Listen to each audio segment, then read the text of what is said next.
सब सीधे होके पीठ सीधी रखें, गर्दन रखें परमात्मा के आमने सामने। आंख बंद करके त्रिकुटी स्थान को देखिएगा। शाबाश।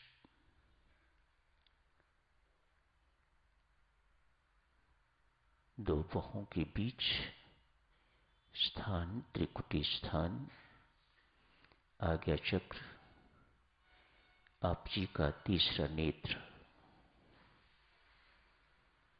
देखते रहिए इसे। कभी कभी भक्तजनों खुली आंख भी इस स्थान को देख लिया कीजिएगा। बहुत महत्वपूर्ण स्थान है। एक दिन पहले भी आप जी से अर्ज की थी, साधना के माध्यम से खोज कीजिएगा ये स्थान क्या है। इसके साथ ही संभवतः खोज पूरी हो जाती है।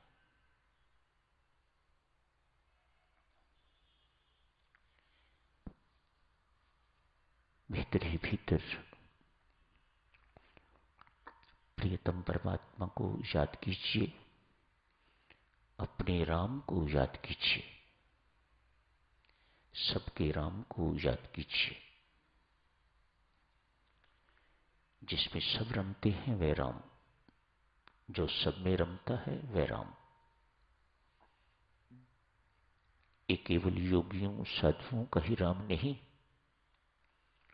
पापियों का भी है, दुष्टों का भी है, सबका राम।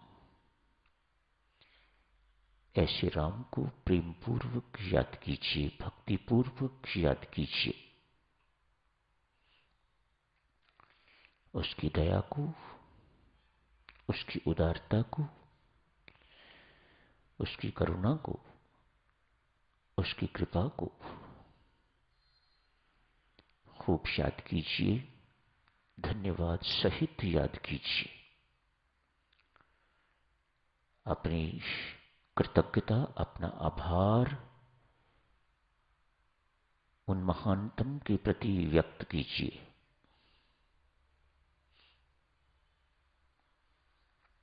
बहुत अनूठा है वह, अनुपम है वह, अतुलनीय है वह, अपरिमित है वह।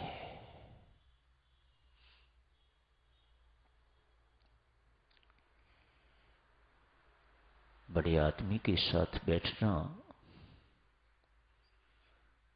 उन्हें अपने अंग संग मानना या स्वयं उनके चरणों में बैठना, व्यक्ति अपने आप को कितना गर्वित महसूस करता है। ओ, मुझे उनके साथ बैठने का मौका मिला जिंदगी में।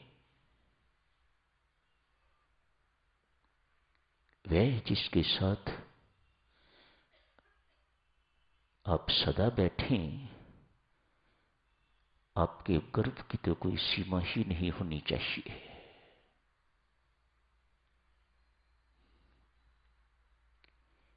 एक शिष्य एवं गुरु जंगल में ध्यान में बैठे हैं।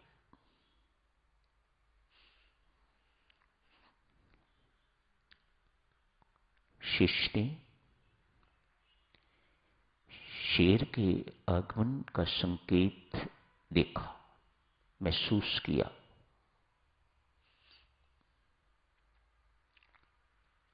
दहाड़ तो थी, लेकिन संभवतः कहीं दूर से। शिष्य के कान उधर ही थे, सो सुन सके।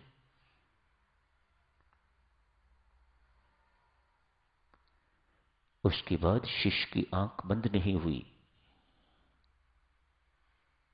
बेचारा भयभीत एक बार गुरु महाराज को देखे तो दूसरी बार शेर की आहट को देखे व सुने।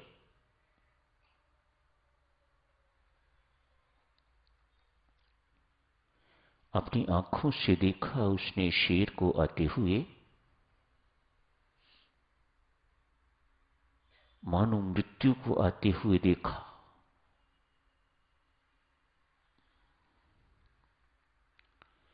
परमेश्वर की ऐसी कृपा हुई, शेर वापस मुड़ गया।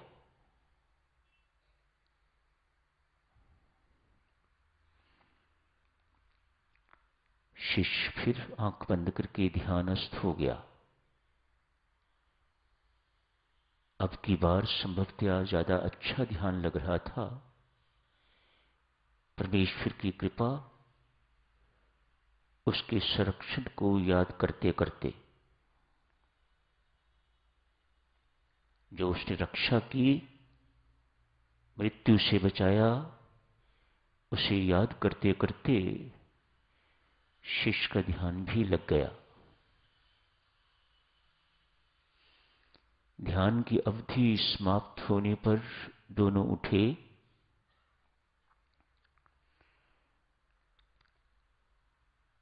नाश्ते इत्यादि का समय था या जो भी कोई समय था वह किया। करते करते एक बाजू पर मक्खी बैठी, दूसरे पर मच्छर। गुरु महाराज को मच्छर ने काटा। गुरु महाराज उसकी पीड़ा को बड़ी असहनीय पीड़ा मान रहे हैं। शिष्य से रहा ना गया। कहा, महाराज कमाल के बंदे हैं आप। मच्छर के काटने की पीड़ा तो आप सहन नहीं कर सकते, पर आपके सामने मृत्यु खड़ी थी, तब तो आपका ध्यान ही टूटा। आप ध्यानस्थ थे, ना कोई पीड़ा थी आपको, ना कोई चिंता थी आपको, निश्चिंत बैठे हुए थे आप। गुरु महाराज ने शिष्य को इतना ही कहा, वत्स उस वक्त मैं परमात्मा के पास बैठा हुआ था। फिर भय किस बात का, फिर चिंता किस बात की, फिर शंका किस बात की। फिर तो आदमी मस्ती में डूबा हुआ होता है, निश्चिंतता की स्थिति में होता है, मां की गोद में परम विश्राम प्राप्त किए हुए होता है। यही है ध्यान देवियों सज्जनों, परमेश्वर के श्री चरणों में बैठना, ऐसा रियलाइज करना। मत सोचिएगा दिखाई तो देता नहीं है,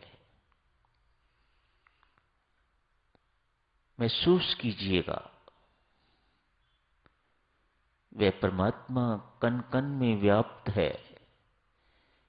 one has to realise it. ये एक्सपीरियंस होना चाहिए, ये एक्सपीरियंस हो।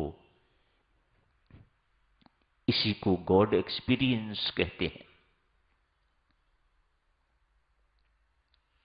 Experience his presence with in and without you,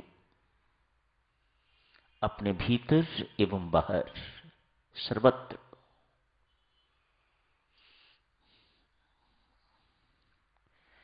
तब होगा जिसे हम कहते हैं मेरा मन भटक रहा है। यदि आप ये स्वीकार करते हैं, यदि आप ये रियलाइज करते हैं कि परमात्मा के अतिरिक्त इस संसार में कोई नहीं है, तो तनिक सोच के देखिएगा मन परमात्मा के सिवा कहां जा सकता है। तभी इसको भटकना कहा जाएगा। यदि आप ये महसूस नहीं करते कि परमेश्वर कण कण में हर वक्त हर जगह विद्यमान है, तब संसार दिखाई देगा। यदि आप ये अनुभव करते हैं, ये एक्सपीरियंस करते हैं, ये रियलाइज करते हैं उस देवादिदेव के बिना एक मिलीमीटर का अंश भी खाली नहीं है। वह इतना भरा हुआ है इस ब्रह्मांड में। तनिक सोचो, मन कहां जाएगा? ये मन संसार में तभी जाता है जब आपको परमात्मा सर्वत्र सर्वदा विद्यमान दिखाई नहीं देता। जब आप ये अनुभव कर लेते हो वह सब जगह है, सब समय है, देश काल से अतीत, तब ये दुविधा नहीं रहती।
परमात्मने